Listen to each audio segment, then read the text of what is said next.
Mesdames et messieurs, bonsoir et bienvenue à l'actu en cours.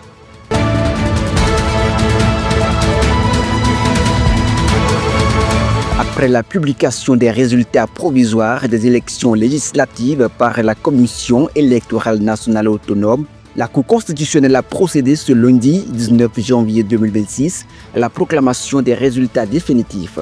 Dans un communiqué en date du dimanche 18 janvier, l'institution présidée par Dorothée Sousa avait annoncé cette étape décisive du processus électoral.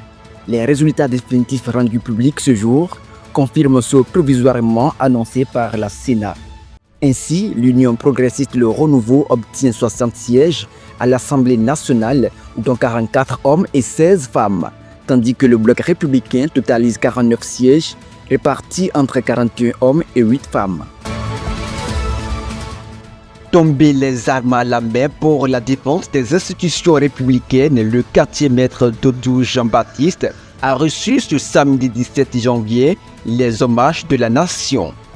Lors d'une cérémonie empreinte de dignité et d'émotion, le général Dieudonné Thévoëdré, commandant de la garde républicaine, a salué la bravoure, le sacrifice de soldats tombés au front lors du coup d'État déjoué du 17 décembre 2005. Tu es resté fidèle à ce serment, à la République, à la nation béninoise. Devant la volonté farouche des assaillants d'en découdre avec nous, tu n'as point reculé. Tu as tenu à ton serment par le plus bel des exemples, le sacrifice suprême. Jean-Baptiste, où que tu sois à cet instant, je voudrais que tu saches que ton sacrifice a réveillé et fortifié l'esprit guerrier qui sommeillait en chacun de nous. Prenant exemple sur ta détermination et ton sacrifice, tes collègues ont relevé le défi. Ils ont réussi à repousser les assaillants et faire subsister la République. Chers parents et familles de Jean-Baptiste, le sacrifice de votre fils n'est pas vain.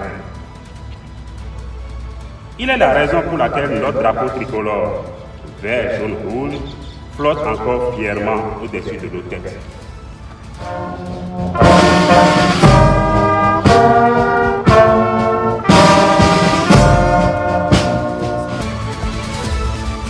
Les forces armées béninoises organisent un recrutement de 750 jeunes au titre de l'année 2025. L'annonce a été faite à travers un communiqué du chef d'état-major général des forces armées béninoises, Fructueux Baguidi, en date du 15 janvier 2026. Les citoyens désireux de prendre part à ce recrutement sont invités à déposer leur dossier de candidature dans les 12 préfectures du Bénin dans la période du lundi 19 janvier au vendredi 6 février 2026.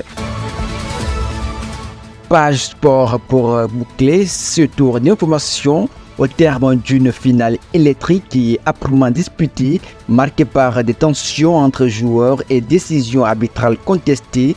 Le Sénégal a dompté le Maroc 1-0 ce dimanche 18 janvier 2026. Il aura fallu attendre les prolongations pour voir les Lions de la Teranga faire la différence et s'offrir le sacre continental à l'issue du duel sous haute tension. Ainsi pour faire ce tour d'informations que nous vous remercions d'avoir suivi. Au revoir.